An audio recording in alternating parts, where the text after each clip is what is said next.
Subscribe करें, press करें bell icon और पाएं मुंबई, नवी मुंबई एवं बॉलीवुड की ताजा तरीन खबरें।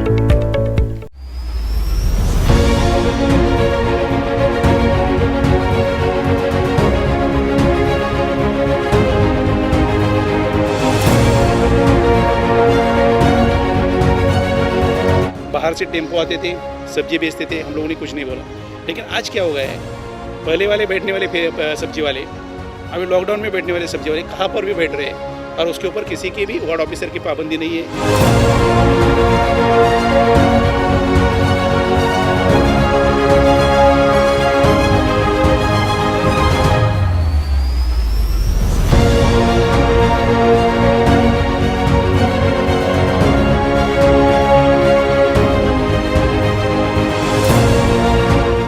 विधायक गणेश नाइक एवं पालिका आयुक्त अभिजीत बांगर के बीच इस सप्ताह संपन्न हुए बैठक में पूर्व सभागृह नेता रविंद्र इथापे ने अपने प्रभाग की समस्याएं विधायक गणेश नाइक के माध्यम से पालिका आयुक्त अभिजीत बांगर के सामने रखी।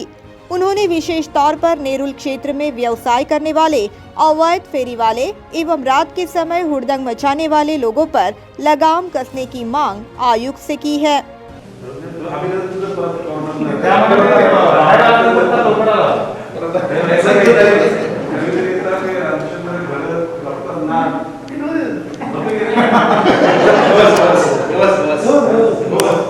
तर दादा म्हणजे त्या कालखंडामध्ये आपण मला फोन करून किंवा हॉस्पिटलला असताना दाखल केली, संजीव नाईक साहेबांनी केली, आयुक्त साहेबांनी तर डॉक्टर मराठे असतील तर जवळजवळ आपण हॉस्पिटल मला स्वतः दोनदा फोन केला होता। मी आपला आभार मानतो। मी 2-3 मुद्दे घेणार आहे, 3 आठवड्या पुढचे परत रिव्हिजन करणार नाही। तर त्याला फॉलोअप झाला, ते दिव्याचं ओरिएंटेशन होतं ते करेक्शन झालं, प्लस ते पत्र पीडब्ल्यूडी तुम्हाला व्हॉट्सअप केलं होतं, त्याच्याबद्दल मी मनापासून आभार मानतो। दुसरं असं की लॉकडाऊन म्हणजे हळूहळू होतंय आणि लॉकडाऊनच्या आधी हे स्पॉट पेमेंट तयार झाले होते, म्हणजे जे बायकर्स आहेत किंवा जे कॉलेजची तरुण मुलं मुली आहेत जे ज्या ज्या ठिकाणी बसायचे ते आता परत ते अड्डे चालू झालेले आहेत। त्यावेळेस आपण काही जास्त सिरियसनेस घेतलेली नव्हती, म्हणजे आपण कानाडोळा करत होतो। उदाहरणार्थ आता जर थोडेसे 2-3 जे वॉर्ड आहेत आमचे ते थोडेसे हायली क्वालिफाईड उच्च लोक जे असल्यामुळे त्या ठिकाणी वंडरपार्कच्या बाहेर रात्रीचं ठीक आहे 7-8 वाजेपर्यंत आपण समजू शकतो, परंतु साहेब दादा ते 11-12 वाजता आणि रात्रीचं वाढदिवस संपन्न करायचे अड्डे झालेले आहेत आणि 2-3 लोक असतील 5 लोक असतील तर ठीक आहे, ते बायकर्स 10-15 येतात किंवा 4 व्हीलर येतात आणि पोलिसांचं पूर्ण दुर्लक्ष असतं। असे 2-3 अड्डे आहेत, एक आमचा रायांच्या कोपऱ्यातलं एक अड्डा आहे, पोलिसांना पण कळवतो। दुसरं येस सर, दुसरं एक फेरीवाल्यांचा एक प्रश्न आहे। हो आयुक्त साहेब, या लॉकडाऊनच्या कालखंडामध्ये बरेचसे टेम्पोवाले यायचे बाहेरून, ते स्थिरस्थावर झालेले आहेत, आता फ्रूटवाले झालेले स्थिरस्थावर झालेले आहेत आणि ज्या ठिकाणी फेरीवाले अजिबात नव्हते त्या ठिकाणी आता बाजार झालेले आहेत। आमच्याकडे एक सुद्धा फेरीवाला आतापर्यंत नव्हता, परंतु आता आम्ही कोणाला नाराज करणार त्या ठिकाणी आपल्या विभाग कार्यालयाच्या मार्फत अजिबात लक्ष दिलं जात नाही। जे काही मच्छीवाले आहेत ठीक आहे, स्थानिक आहेत, परंतु त्यांना जे जागा दिल्या त्या ठिकाणी बसलं तरी काही हरकत नाही, परंतु आज सगळीकडे फेरीवाल्यांनी बसताना बांधलेले आहेत। अशा 2-3 ज्या जागा आहेत, 2-3 जे स्पॉट आहेत फेरीवाल्यांचे, तर त्या ठिकाणी आणि तिसरा एक मुद्दा आता तो शिर्के मॅडमने जो मुद्दा घेतलेला आहे, म्हणजे ते सगळीकडचा प्रश्न आहे। तर आर्मी कॉलनीमध्ये आम्ही सुद्धा त्यावेळेस दादांबरोबर गेलो होतो, परंतु आज तो मुद्दा होत असताना जे आरटी ॲक्टिव्हिस्ट आहेत, आरटी ॲक्टिव्हिस्टनी म्हणजे शिर्के मॅडम कमी बोलले त्याच्या संदर्भात ॲक्च्युली ब्लॅकमेल करायचा धंदा चालू केला आणि त्याला जर सर्वसाधारण या ठिकाणी नगरसेवक असतील, सामाजिक कार्यकर्ते असतील, त्याने एखादा ॲप्लिकेशन केला, अर्ज केला, त्याची दखल घेतली जात नाही विभाग कार्यालयाकडून किंवा आपल्या खालच्या कार्यालयाकडून घेतली जाते, परंतु तीच जर आरटी ॲक्टिव्हिस्टनी केली ना ताबडतोब साहेब तुरंत आणि त्या ठिकाणी त्या संबंधित सोसायटी असेल किंवा आमच्यासारख्या लोकप्रतिनिधींना सुद्धा ब्लॅकमेल करायचा प्रयत्न होतो आणि त्या ठिकाणी सोसायटीला नोटीस काढल्यानंतर आता सोसायटी जशी आली त्यांनी निवेदन दिलं, वस्तुस्थिती निदर्शनास आणून दिली, अशी कार्यवाही झाल्यानंतर इथून पुढे वॉर्ड ऑफिसला पण तो मेसेज दिला जातो, इडिटीला पण मेसेज दिला जाईल, त्यामुळे तशी काही अडचण येणार नाही। जर सोसायटीला कुठे अडचण वाटली तर त्यांनी इमिडिएट आमच्या निदर्शनास आणून द्यावं। एक सोसायटी एक पार्क आहे, त्याच्यामध्ये अनेक व्यावसायिक आहेत, त्याच्यामध्ये हॉटेल व्यावसायिक आहेत, अनेक व्यावसायिकांना त्रास देण्याचा प्रयत्न असतो, म्हणजे त्याच्या पाठीमागे बाकीच्या धंद्याचा असतो, तर सर आपण त्या ठिकाणी लक्ष घालावं अशी माझी विनंती। बैठक के बाद एनएमटीवी से बात करते हुए रविंद्र इथापे ने कहा कि 21 सितंबर को संपन्न हुए बैठक में उनके माध्यम से अंडरपास, पेड़ों की ट्रिमिंग एवं हाई मास्ट का मुद्दा उपस्थित किया गया था।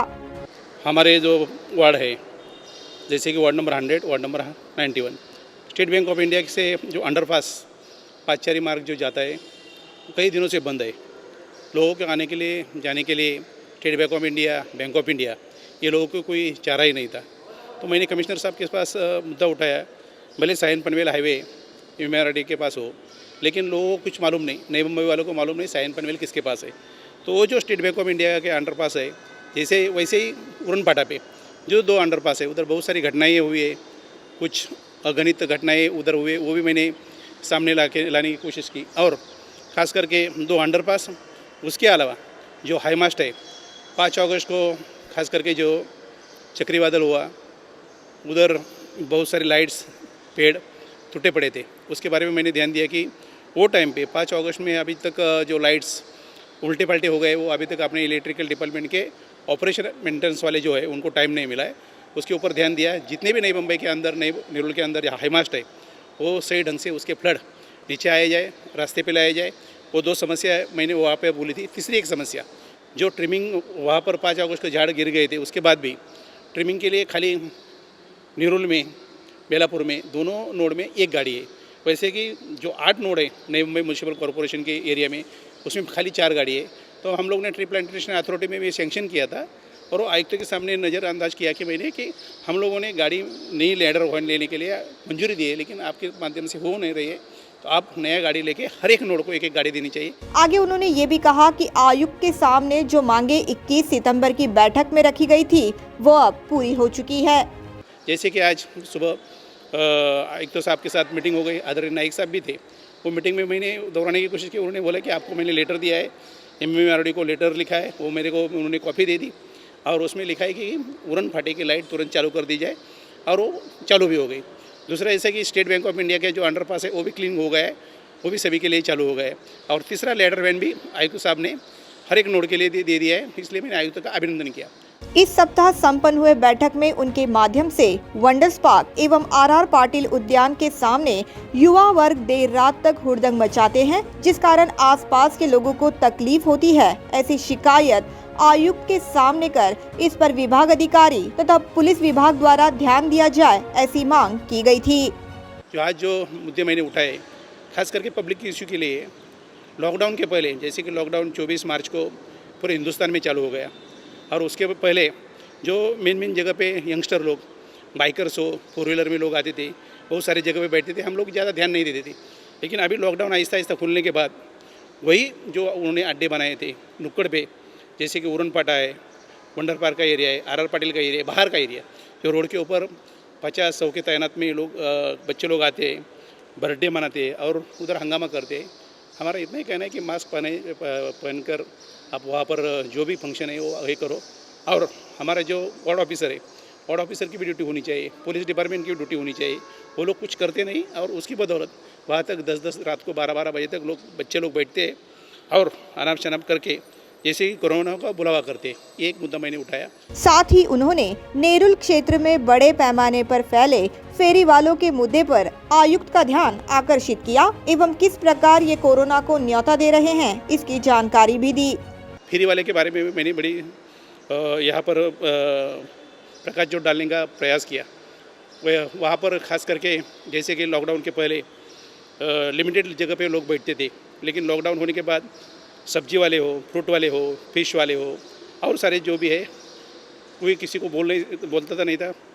बाहर से टेम्पो आते थे, सब्जी बेचते थे, हम लोगों ने कुछ नहीं बोला। लेकिन आज क्या हो गया है, पहले वाले बैठने वाले सब्जी वाले, अभी लॉकडाउन में बैठने वाले सब्जी वाले कहाँ पर भी बैठ रहे हैं और उसके ऊपर किसी की भी वार्ड ऑफिसर की पाबंदी नहीं है। कॉरपोरेशन के जो अफसर है उनकी भी कोई भी वहाँ पर देखरेख नहीं हो रही है। इसलिए मैंने कमिश्नर साहब को बोला, जो अपने वार्ड ऑफिसर है, नेरुल जो सबसे बड़ा नोड है, 18 वार्ड नेरुल के अंदर आते हैं, तो उसमें वार्ड ऑफिसर ने सही ढंग से ध्यान देना चाहिए। तो कमिश्नर साहब ने वो भी मान लिया है। बता दें कि रविंद्र इथापे भी कोरोना से संक्रमित हुए थे, जो हाल ही में कोरोना मुक्त होकर लौटे हैं। उन्होंने अपना अनुभव बयां करते हुए लोगों से मास्क पहनने एवं समय पर हाथ सैनिटाइजर करने की अपील की है। जो कोरोना के हमारे जैसे कोरोना होके बाहर आते हैं, हमारे जैसे बहुत सारे लोग हैं, जैसे कि आज इंडिया बुल्स बंद किया है, आपने MIDC में जगह दे दिया है, और वो मुद्दे के ऊपर नाइक साहब ने भी बड़ी बहस की है। बस मैं कोरोना बाधित जो लोग हैं उनको भी कहना चाहता हूँ कि मैं कोरोना से निकल के बाहर आया हूँ, लेकिन इसका मतलब कोई भी नहीं है कि अपने को दोबारा कोरोना नहीं हो सकता है। बस सभी लोग कोरोना के लिए प्रिकॉशन ले ले और सोशल डिस्टेंसिंग रखकर आज खास करके मास्क और सैनिटाइज का यूज़ करें। Bureau report, NMTV news.